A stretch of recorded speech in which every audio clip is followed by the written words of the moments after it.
अस्सलाम वालेकुम। कैसे हैं आप लोग? ठीक ठाक हैं। उम्मीद है आप लोग ठीक ठाक होंगे। आप लोगों को हमारी वीडियोस कैसी लग रही हैं, अच्छी लग रही हैं, नहीं लग रही, कमेंट्स में बता दिया करें और हमारी वीडियोस को लाइक ज़रूर कर दिया करें। आज हम आप लोगों के लिए जो रेसिपी लेकर आए हैं वो बहुत ही शानदार है और बहुत ही बनाना भी बहुत आसान है और लजीज भी है। और ये रेसिपी खुसूसन उन लोगों के लिए, बच्चों के लिए, बड़ों के लिए है जिनको याददाश्त का बहुत ज़्यादा मसला चल रहा है। बच्चों और बड़ों में ये बात आम हो चुकी है कि हमारी याददाश्त ख़राब हो रही है। बच्चों को स्कूलों में ये मसला पेश आ रहा है, ख़ास तौर पे बुज़ुर्गों में ये मसला बहुत चल रहा है और मुझे भी ये मसला है।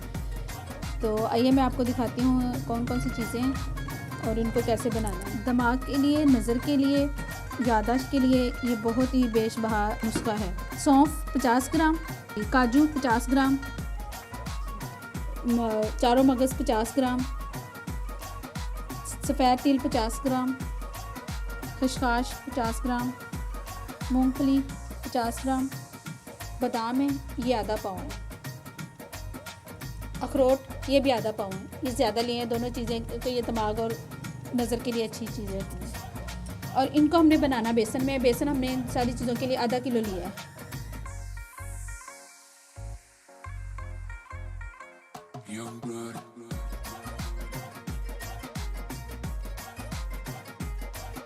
इन तमाम चीज़ों को आपने एक साथ पीस लेना है और बेसन को घी में भूनकर सारी चीज़ें उसमें शामिल कर देनी है। ये हम आपको बाद में दिखाते हैं।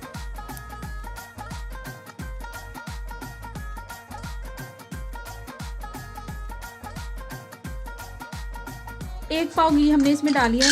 आप लोग इसको देसी घी में भी बना सकते हैं, डालडा घी में भी बना सकते हैं। ये दोनों में बड़ा अच्छा बनेगा।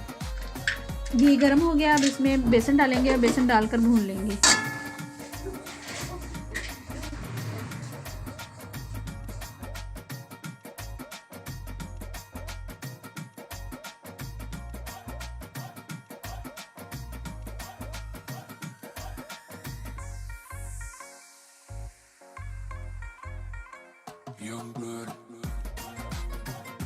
घी हमें कम लग रहा है, इसमें घी थोड़ा सा इसमें और डालना पड़ेगा क्योंकि ये देखें ये बेसन बिल्कुल खुश्क खुश्क लग रहा है।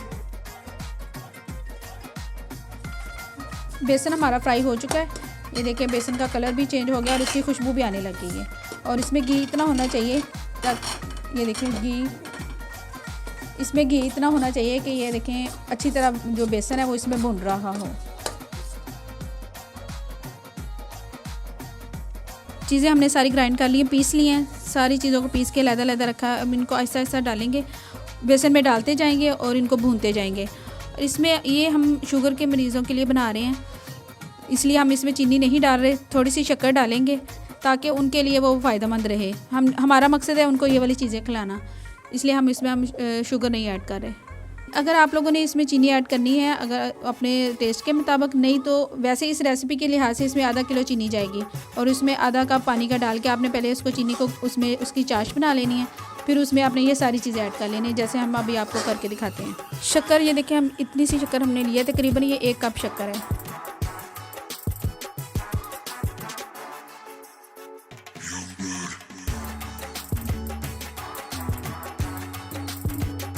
शक्कर हमने इसमें इसलिए पहले डाल दिया ताकि शक्कर थोड़ी सी इसमें नरम हो जाए, इसका जो पानी है वो उसी में खुश्क हो जाए।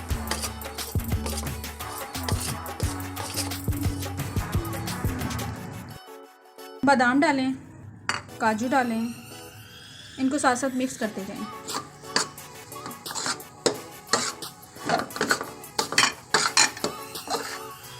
तिल और खसखस, मूंगफली, ये अखरोट, वो जो अखरोट से पहले डाला है वो चारों मगज थे, सौंफ,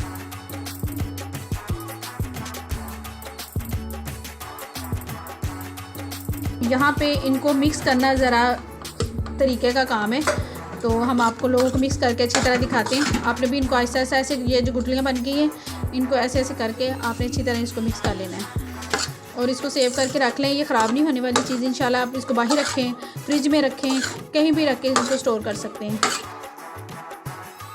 रात को आप लोग इसको दूध के साथ ले सकते हैं। ये दूध रात को खाने से बड़ी इफ़ेक्टिव चीज़ है। दूध के साथ आपने 2 चम्मच चीनी ले लेने हैं। इसमें हमने चीनी नहीं डाली, इसलिए ये आप लोग इसको ऐसे भी खा सकते हैं। दूध के साथ 2 चम्मच खा लें रात को। बच्चों को भी खिलाएं, बड़ों को भी खिलाएं, खुद भी खाएं और हमारी वीडियो को लाइक कर दें, शेयर कर दें और चैनल को सब्सक्राइब कर दें। 10 मिनट मैंने इसमें मुसलसल चम्मच हिलाया है इसको हल करने के लिए।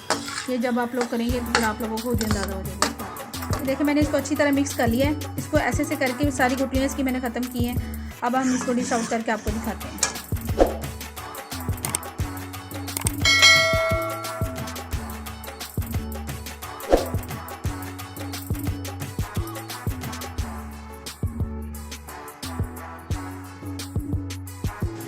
तो इस वीडियो को लाइक करें, शेयर करें एंड सब्सक्राइब करें और बेल बटन को भी क्लिक करें। अब घंटी भी बजाएं।